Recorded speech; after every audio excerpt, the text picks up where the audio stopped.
내일은 광주민주항쟁 30주년이 되는 날입니다.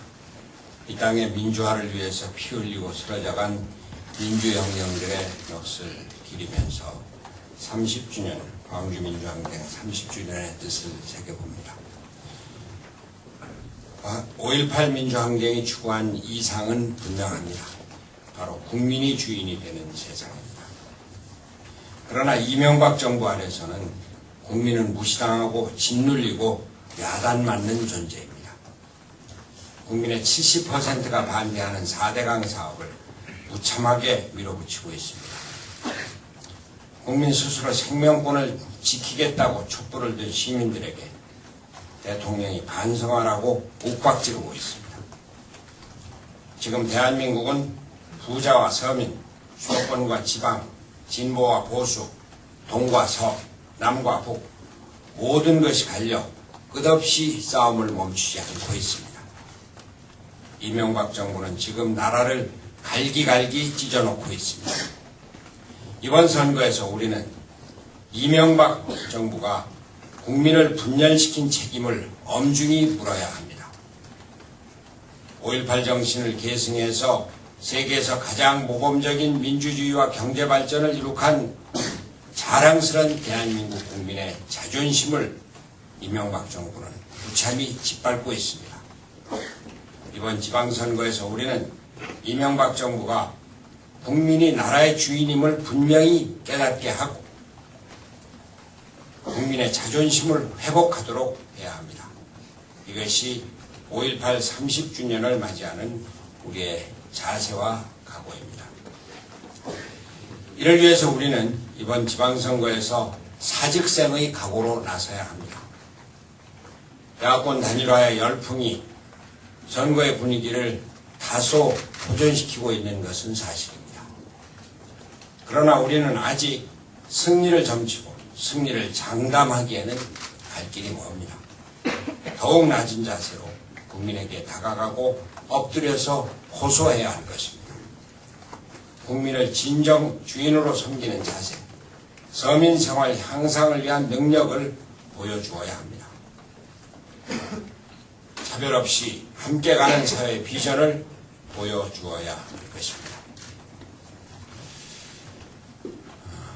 경기도 단일화, 경기도지사 후보 단일화 이후 한동안 특히 경기도의 일선 당원과 또 후보가 당혹하고 어떻게 그 선거를 치러야 할지 난감해하는 분위기가 있었습니다. 그러나 김진표 후보의 대승적인 승부, 또 정세균 대표를 비롯한 지도부의 포용적인 자세로 분위기가 점차 안정화되고 또 유시민 후보를 우리의 후보, 또 범민주 진영의 단일 후보로 받아들이는 분위기가 정착이 되어가고 있습니다. 이제 이 경기도의 경우에 도지사 후보 단일화가 지방선거 전체의 실질적인 단일화를 이룩하는 방향으로 나가야 할 것입니다.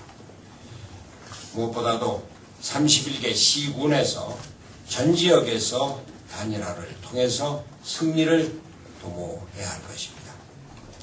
오늘 제가 유시민 후보의 초청으로 같이 오찬을 하게 되는데 저는 유시민 후보에게 경기도 전 지역에서 실질적인 그리고 완전한 단일화를 촉구할 생각입니다. 경쟁력을 중심으로 해서 선거운동 시작 전에 실질적인 단일화가 이루어져서 완전한 단일화가 이루어져서 지방선거를 승리로 이끄는데 어려움이 없도록 이렇게 이야기를 나눌 것이고 유시민 후보도 이 점에 적극 동의하고 같이 참여해 줄 것이라고 믿습니다. 감사합니다. 제가 요즘 이제 시의원, 구의원 출마하는 분들의 개소식에 가서 이제 축사를 주로 합니다. 근데 거기서 그 변화를 느낍니다. 아주 좋은 예감을 갖습니다. 제가 이제 이렇게 시작을 하거든요.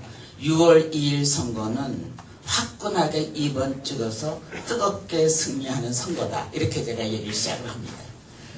근데 그러면 이제 박수가 나옵니다. 민주당이 승리한다는 것이 뭘 의미하느냐, 국민들에게 뭘 의미하느냐, 우리는 10손가락에도 넘는 의미를 갖고 있습니다. 그러나 전 두 가지만 얘기하려고 합니다. 하나는 퇴행하는 민주주의를 바로잡는 것이라고 생각이 됩니다.